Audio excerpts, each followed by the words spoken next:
نبی و اہل بیت نبی حبداران رسول و اہل بیت رسول دعائے کہ آل محمد کا عظیم اللہ ہماری اس عظیم ترین عبادت کو اپنی بارگاہ میں شرف قبولیت عطا فرمائے۔ رب الحسین بحق الحسین جتنے بھی ہاتھ ذکر شبیر میں مانگنے کے لیے آئے اس عزت والے ذکر سے کوئی بھی خالی ہاتھ واپس نہ جائے۔ اللہ بانیان مجلس، حاضرین مجلس، ذاکرین مجلس کے رزق معرفت میں اور رزق ولایت میں اضافہ فرمائے۔ بہت بڑی دعا مل کے آمین کہنا میرا اللہ اس وقت تک کسی شیعہ کی آنکھ موت کے لیے بند نہ ہو جب تک اسے دیدار کربلا نصیب نہ ہو جائے۔ ان تمام دعاؤں کی قبولیت کے لیے درود سارے حضرات مل کے بابا سے بلند پڑھیں۔ اللہم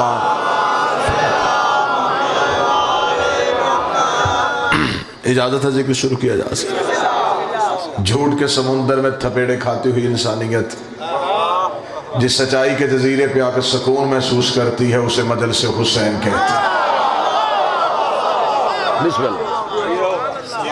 تھکی ہوئی انسانیت کے مسیحا کو حسین کہتے ہیں، زخموں کی واحد علاجگاہ کو حسین کہتے ہیں۔ دشمن اتنا دھماکوں سے نہیں ڈرتا جتنا حسین کے ماتم سے ڈرتا ہے،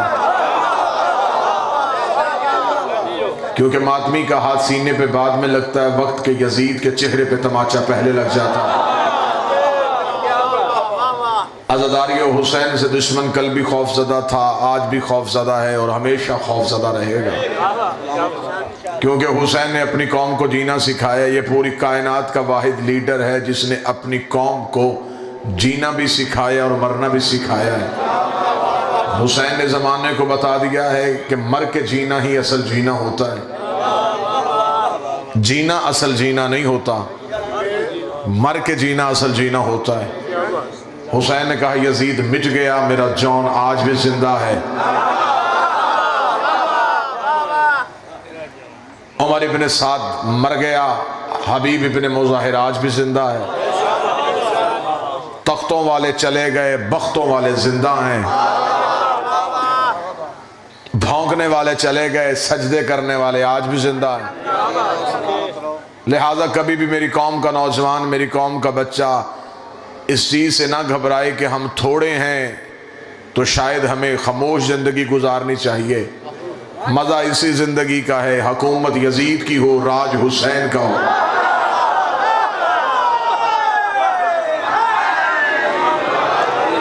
یہ زبانیں کٹ سکتی ہیں لیکن یہ سوائے آل محمد کے کسی کا ذکر نہیں کر سکتے۔ کسی اور کے پیر کا ذکر عبادت ہوتا تو شاید ہم کسی کا ذکر کر لیتے۔ یہ ہمیں شیوہ، یہ ہمیں عقیدہ دیا ہے میثم تمار نے، جس نے فراز دار پہ جا کے، جس نے تختے پہ جا کے، پھانسی کے تختے پہ جا کے کیا کہنے میثم تمار، مرزا جی کیا کہنے میثم تیرے عقیدے کے۔ علی نے کہا میثم تجھے میری محبت میں اس کھجور کے ساتھ پھانسی لٹکایا جائے گا۔ میثم جوز جا کے صاحب بھائی اس کھجور کے پودے کو پانی دے کے تھا، کب تو بڑی ہوگی، کب مجھے علی کی محبت میں موت آئے گی۔ زمانہ کہتا میثم تمہیں زندگی سے پیار نہیں، میثم نے کہا مجھے زندگی سے زیادہ علی سے پیار ہے۔ میرے جسم اور روح کا رشتہ ٹوٹ سکتا ہے، میری زبان سے علی نہیں نکل سکتا، میرے ذہن سے حسین نہیں نکل سکتا۔ کیا کہنے میثم تمار کو جب تختہ دار پہ لایا گیا، اس وقت کے ابن زیاد نے کہا میثم تو علی کو چھوڑ دے، میں تجھے چھوڑ دیتا ہوں۔ میثم مسکرا کے کہتا اگر تجھے کوئی کہے کھانا پینا چھوڑ دے تو کیا تو چھوڑ دے گا؟ اس نے کہا نہیں چھوڑ سکتا۔ میثم نے کہا تو سانس لینا نہیں چھوڑ سکتا، میں علی علی کرنا نہیں چھوڑ سکتا۔ اس نے کہا پھر میں تجھے قتل کروں گا۔ میثم نے کہا تو پہلے قتل نہیں کرے گا، تو پہلے میری زبان کاٹے گا۔ جو جوان بیٹھے ہو سر اٹھانا جن کی عقیدے جوان۔ میثم تمار نے کہا تو پہلے مجھے قتل نہیں کرے گا، تو پہلے میری زبان کاٹے گا۔ اس نے کہا تجھے کس نے کہا کہ میں پہلے تیری زبان کاٹوں گا؟ میثم نے کہا صدیوں پہلے کائنات کا وارث بتا گیا تھا، پہلے تیری زبان کاٹی جائے گی، پھر تجھے پھانسی لٹکایا جائے گا۔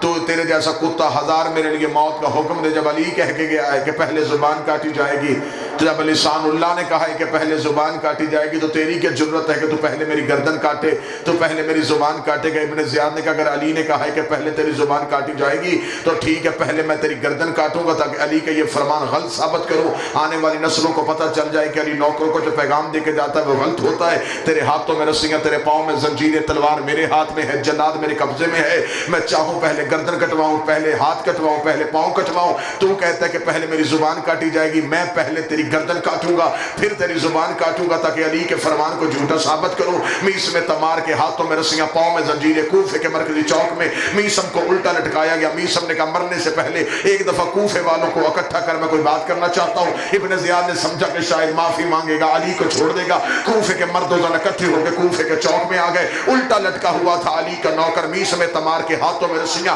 پاؤں میں زنجیریں۔ میسم نے کہا او کوفے والوں، ساری زندگی بچپن تمہارے ساتھ گزارا، جوانی تمہارے ساتھ گزاری، بڑھاپا تمہارے ساتھ گزارا، مرنے سے پہلے میسم چاہتا ہے میں تمہیں ایک بات بتا کے جاؤں جو کوفے والوں کو نہیں پتا۔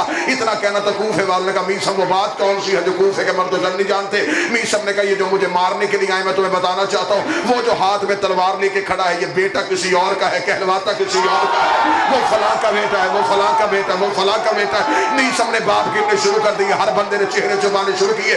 ابن زیاد نے کہا جلدی کرو خنجر نکالو، میسم کی زبان کاٹو، کہیں یہ میرے باپ کا پتہ نہ بتا دے، کہیں یہ زمانے کو نہ بتا دے کہ میں اس کا بیٹا ہوں۔ اتنا کہنا تھا، یہ ہاتھ میں خنجر آیا، میسم کی زبان پہ خنجر کا آنا تھا۔ میسم نے آنکھوں میں آنکھیں ڈال کے کہا شرم نہیں آتی، قرآن کو جھوٹا کہہ رہا تھا۔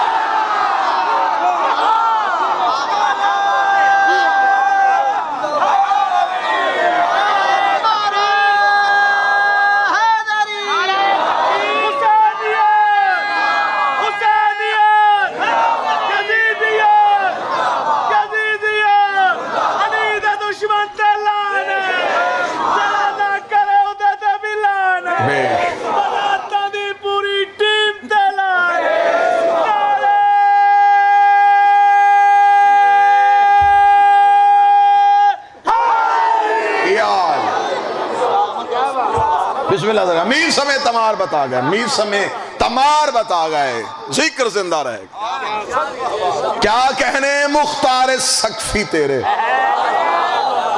زندان کی زنجیروں میں جکڑا ہوا علی کا بھوکا شیر، اپنی کڑیوں کی چھن چھن سے مودت علی کے قصیدے پڑھنے والا۔ ابن زیاد نے تخت پہ بیٹھ کے کہا میں مختار کے لیے موت کا حکم دیتا ہوں۔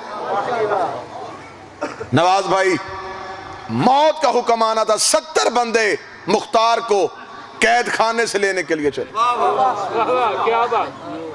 70 دروازے پہ آ کے کھڑے ہو گئے، کسی کی جرت نہیں ہو رہی، وہ زمین پہ جا کے مختار کو لے کے آئے۔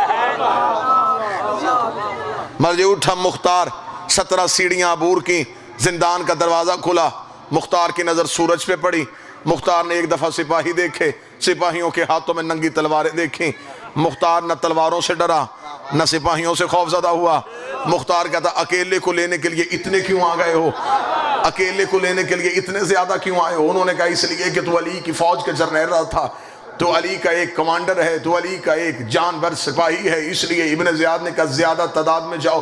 مختار نے کہا اگر زیادہ لینے کے لیے آئی گئے ہو تو پھر میری ایک شرط ہے، میں آگے چلوں گا تو میرے پیچھے چلو، تاکہ زمانے کو پتہ چلے کہ علی کے نوکر کی شان کیا ہوتی ہے، علی کے محب کی شان کیا ہوتی ہے۔ مختار آگے آگے چلا، 70 بندے تلواریں نکال کے پیچھے پیچھے چلے۔ ابن زیاد نے 1300 بندہ دربار میں بیٹھا تھا، 1300 بندے سے حلف لے لیا ابھی تھوڑی دیر بعد دربار میں مختار آئے گا، کسی نے اٹھ کے سلام نہیں کرنا، کسی نے مختار کا چہرہ نہیں دیکھنا، تاکہ مختار کو پتہ چل جائے کہ زمانے میں علی والے ختم ہو گئے، اب علی کا شاہی نہیں، اب علی کا راج نہیں۔ اس 1300 بندوں نے حلف دے دیا مختار آئے گا نہ سلام کریں گے، اگر اس نے سلام کیا جواب نہیں دیں گے، نہ اٹھ کے مختار کا استقبال کریں گے، نہ مختار کا چہرہ دیکھیں گے۔ 1300 بندہ حلف دے گیا۔ ادھر مختار کڑیوں کی چھن چھن سے مودت علی کے ترانے بنتا ہوا۔ مختار نے پہلا قدم ابن زیاد کے دربار میں رکھا، مختار کی زلفیں ہوا میں اڑ رہی تھی، مختار کی آنکھیں غصے کی وجہ سے سرخ تھی۔ مختار کا پہلا قدم آنا تھا، اللہ جانے علی کے نوکر کے چہرے پہ جلال کیسا تھا۔ مختار کا پہلا قدم آیا، 1300 تیرہ سے اٹھ کے کھڑا ہو گیا, دونوں ہاتھ ماتھے پہ رکھتا, مختار ہمارا سلام, مختار ہمارا سلام, مختار ہمارا سلام, مختار ہمارا سلام. مختار نے کسی کے سلام کا جواب نہیں دیا, سیدھے ابن زیاد کے تخت کے سامنے گیا, تخت کو ٹھوک کر مانگا, اٹھا بغیرت, میں علی علی کی تسبیح مسرور تھا, تو نے میری نماز کیوں خراب کی ہے؟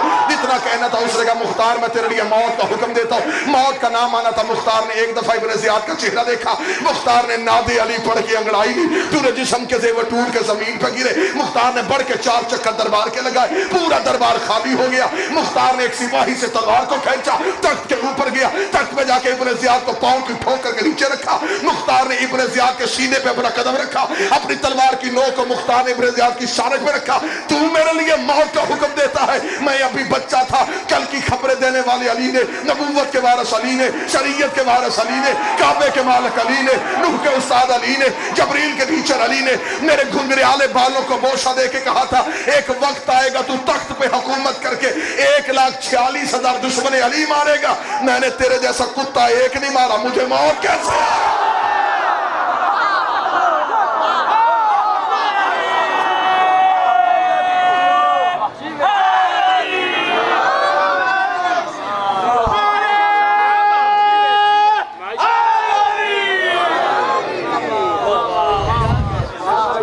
لیاؤ جی سوال دے. نعرہ تکبیر, نعرہ رسالت, نعرہ حیدری. پہلا سوال ہے جی کہ علامہ صاحب اگر کمرے میں تصویر امام حسین کی ہو تو وہاں نماز ہو جائے گی؟ بے شک نماز ہو جاتی ہے. تصویر حسین, شبیہ حسین, اور جو خود اللہ کی تصویر ہوں, اللہ کی نماز اللہ کی تصویر کے سامنے ہو سکتی ہے. دوسرا سوال ہے کہ دائی حلیمہ کا اسلام میں کیا کردار ہے؟ کیا انہوں نے نبی پاک کی پرورش کی تھی یا نہیں کی تھی؟ میں پچھلے 8 سال سے پاکستان کے ہر ممبر پہ یہ چیلنج کر رہا ہوں کہ مجھے کوئی مسجد کے مولوی سے لے کے مفتی مکہ تک مجھے صرف اتنا بتائے کہ بی بی حلیمہ کا مذہب کیا تھا.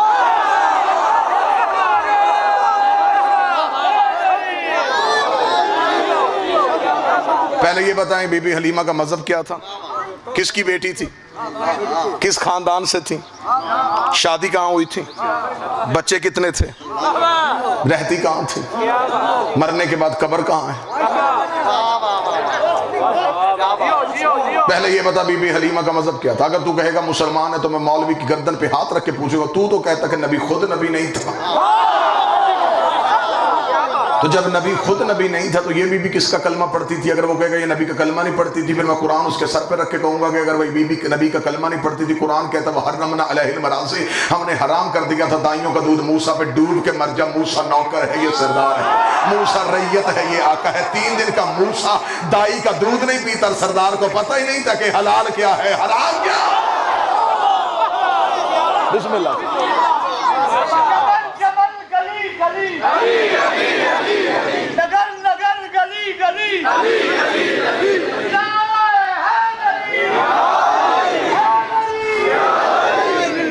ہمیں بتاؤ بی بی حلیمہ کا مذہب کیا تھا؟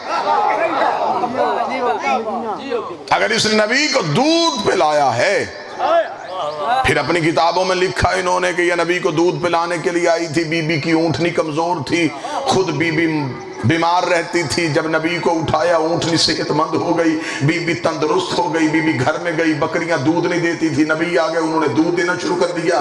حلیمہ کے گھر میں کھجور لگی تھی, وہ پھل نہیں دیتی تھی, نبی آ گئے, کھجور نے پھل دینا شروع کر دیا. اس کا مطلب مولوی اندر سے مان گیا نبی سے پہلے حلیمہ بیمار رہتی تھی, اونٹنی کمزور رہتی تھی, بکریاں دودھ نہیں دیتی تھی, کھجور پھل نہیں دیتی تھی, نبی آ گئے, کھجور نے پھل دینے شروع کر دیے, بکریوں نے دودھ دینا شروع کر دیا, حلیمہ تندرست ہو گئی, اونٹنی صحت مند ہو گئی. اس کا مطلب یہ نکلا کہ حلیمہ نے نبی نہیں پالا, نبی نے حلیمہ کو پالا.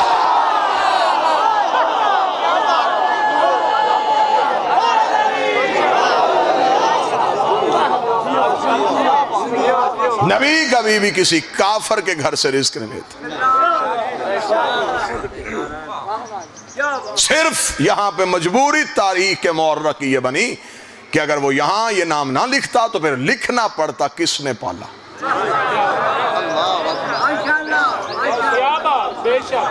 وہ نام لکھتے ہوئے موت آ رہی تھی, یہاں لکھنا پڑتا کہ ابو طالب نے پالا. ابو طالب کا نام وارے میں نہیں تھا, فرضی نام بنا لیے. جی ایک مائی تھی, نام اس کا حلیمہ تھا, وہ نبی کو پالتی تھی. اب تو نعتیں بھی آ گئی ہیں بی بی پہ.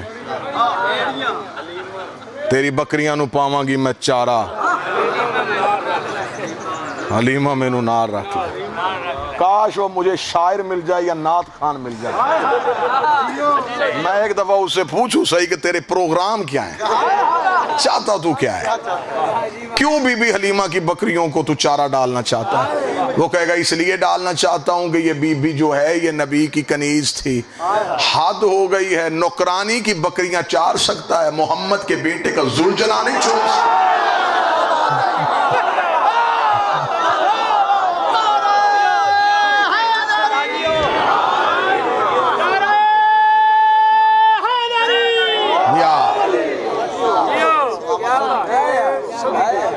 پھر کہتے ہیں جی یہ صرف اور صرف اس لیے لکھا کہ یہاں پہ لکھنا پڑتا کس نے پالا.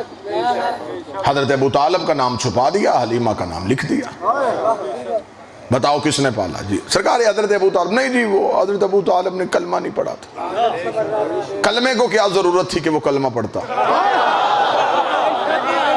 چل اکثر میرے سامنے مجمع زمیندار ہے, سادہ ذہن لوگ بیٹھے ہیں, میرے بھائی مرزا نواز صاحب, سیف پٹواری صاحب, سکلین, یہ سارے میرے بھائی, طاہر صاحب ممبر پہ تشریف فرمائیں. ان بھائیوں کی موجودگی میں میں تمام اہل اسلام سے یہ پوچھتا ہوں, سب سے پہلے ہمیں یہ بتائیں کہ اسلام کی پہلی دعوت کس کے گھر پہ ہوئی؟ کچھ بات پوچھنے کا تو ہم بھی حق رکھتے ہیں نا, کوئی سوال ہم بھی کر لیں. منت مانی ہوئی ہے کہ ساری زندگی ہم نہیں سوالوں کے جواب دینے, کوئی سوالوں کے جواب ہمیں بھی دے دیں. ہم کوئی وکری قوم ہے, ہماری کوئی خوراک علیحدہ ہے, ہمیں بھی سوالوں کے جواب دو. ہمیں بتاؤ اسلام کی پہلی دعوت کہاں پہ ہوئی تھی؟ جی حضرت ابو طالب کے گھر میں. مولوی اب ہمیں بتا ابو طالب کا گھر کہاں تھا؟ مکے میں. جی مکے میں. اللہ کا اپنا گھر کہاں تھا؟ مکے میں. تو جب اللہ کا اپنا گھر تھا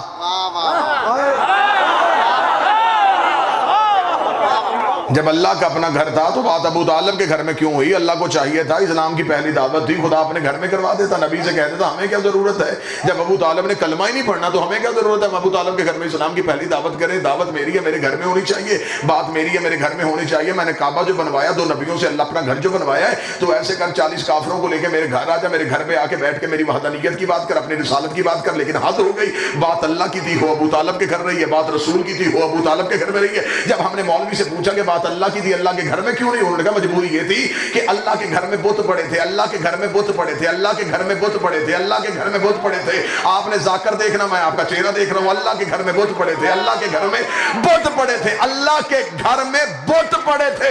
ڈوب کے مر جا, تو اندر سے مان گیا. رحمان کے گھر بت تھے, عمران کے گھر بت نہیں تھے.